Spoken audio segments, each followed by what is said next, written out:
La simplification est aujourd'hui sur toutes les lèvres. Simplification massive du Premier ministre, simplification à fond la caisse du Président de la République, le choc de simplification du ministre de l'Agriculture. Le dernier avatar en date est la simplification de la vie économique de M. Le Maire, notre ministre de l'économie, qui poursuit l'objectif louable et de fluidifier les démarches et les procédures, et ce, sans jamais remettre en cause les droits essentiels. Je décèle ici une manière très française de raisonner par dichotomie. C'est le fameux dualisme cartésien. Le corps se conçoit indépendamment de l'esprit et l'esprit indépendamment du corps. On modifie la lettre de la loi en criant au loup de l'inflation normative, mais sans porter préjudice à son esprit.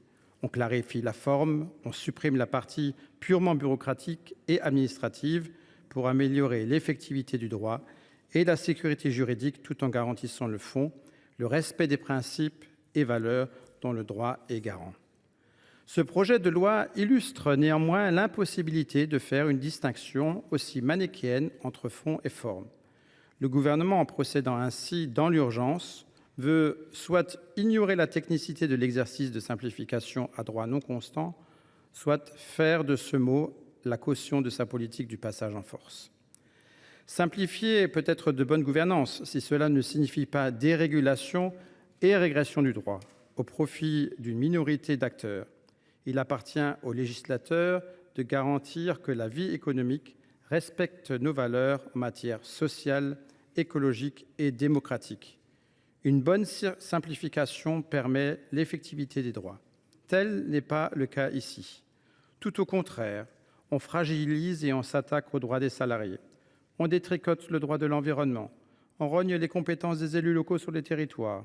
On déroge aux règles de droit commun pour l'implantation de projets industriels sans jamais poser la question de l'acceptabilité sociale de tels projets, pourtant essentiels à leur réussite. Il y a tout d'abord un problème de méthode qui est aussi un problème démocratique. Un tel projet qui touche une myriade de secteurs, du monde du travail à l'énergie, à la santé, à la fonction publique, à l'environnement, à l'urbanisme et aux prérogatives des collectivités, ne peut se faire dans l'urgence, sans concertation et sans un travail minutieux d'expertise sur l'effet produit par la suppression de telle ou telle norme. 15 jours pour examiner un texte technique d'une trentaine d'articles, c'est un simple déni démocratique et un mépris affiché pour le travail parlementaire, ce qui souligne le paradoxe de ce projet de loi. Le gouvernement soutient qu'il veut plus de cohérence et de lisibilité du droit pour les citoyens, mais produit ce texte dans la précipitation, un texte sans cohérence et donc peu lisible et opaque sur ses réelles implications. Ce texte est éloquent par ce qu'il ne dit pas et par ce qu'il dissimule, à l'image de ce bulletin de paie dont le gouvernement voudrait faire disparaître les cotisations sociales qui pourtant garantissent nos droits sociaux. Cette circumnavigation du droit qui aboutit à simplifier les règles pour certains mais à les complexifier pour la majorité montre bien le biais de ce gouvernement. Car en effet, la vie économique n'est pas que la vie des entrepreneurs, mais aussi celle des salariés, des administrés et des citoyens. Ni les syndicats, ni les associations environnementales n'ont été associés à ce projet qui touche, entre autres, au travail et à l'environnement.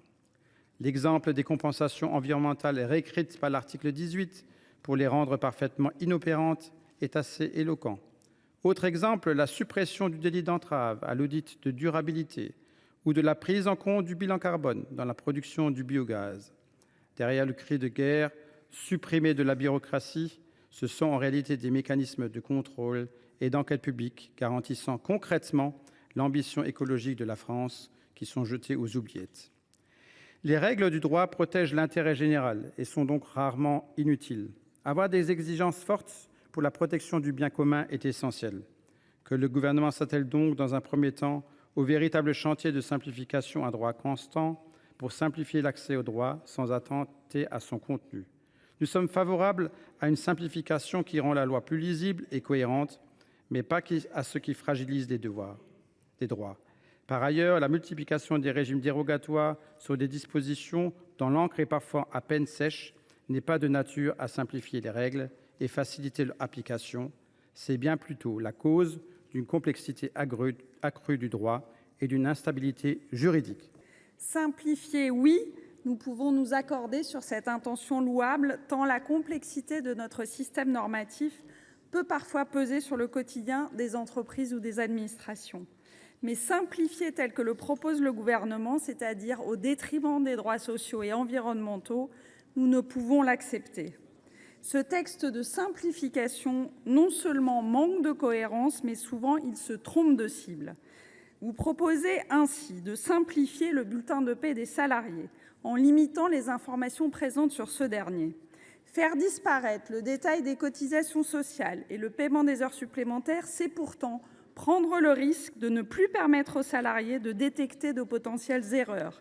C'est également imposer une nouvelle obligation aux entreprises, celle de collecter, conserver et transmettre les données supprimées aux salariés quand ils en font la demande. Où est la simplification ?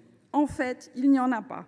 Il y a en revanche un risque et peut être même une volonté d'invisibiliser les droits sociaux dans le but, qui sait, de pouvoir les amoindrir ultérieurement. Limiter les droits, c'est aussi ce que vous persévérez à faire avec l'article 6. La loi Hamon, votée en 2014, obligeait un employeur à avertir ses salariés de son projet de cessation d'activité au moins 3 mois avant. L'objectif de la mesure, je m'en souviens bien, était clair : préserver l'emploi en permettant aux salariés de présenter un éventuel projet de reprise. Déjà réduit à 2 mois, vous proposez maintenant de limiter ce droit d'information préalable à 30 jours seulement. Il devient impossible, en si peu de temps, de monter un projet sérieux.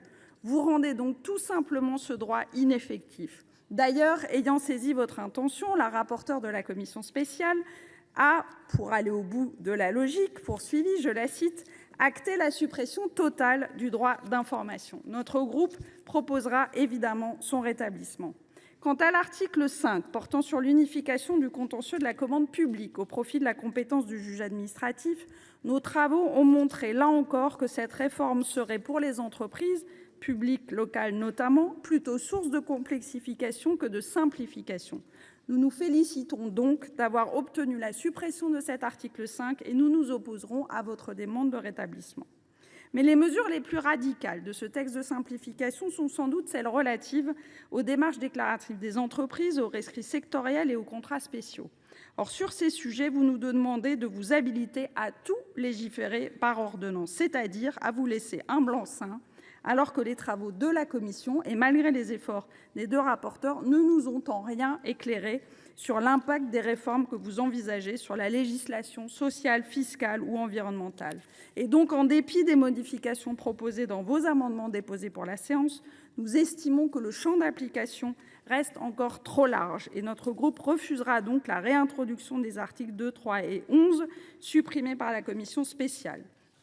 Je tiens à cet égard à saluer le rétablissement par cette même commission spéciale de la Commission supérieure du numérique et des postes. Nouvellement membre de la CSNP, je peux témoigner de son travail régulier et je ne peux cautionner la volonté du Gouvernement de priver les députés et les sénateurs d'un espace de travail utile sur des sujets numériques à forts enjeux sociétaux. Finalement, malgré quelques rares avancées, comme par exemple sur la mensualisation des baux commerciaux, ce projet de loi se révèle plus décevant que simplificateur. Le groupe socialiste vous appelle donc, pour la suite de son parcours, à envisager la simplification économique moins comme une occasion de déréguler et plus comme une opportunité d'accélérer les transitions écologiques et sociales, car elles sont de véritables leviers d'un développement économique soutenable pour les hommes et la planète.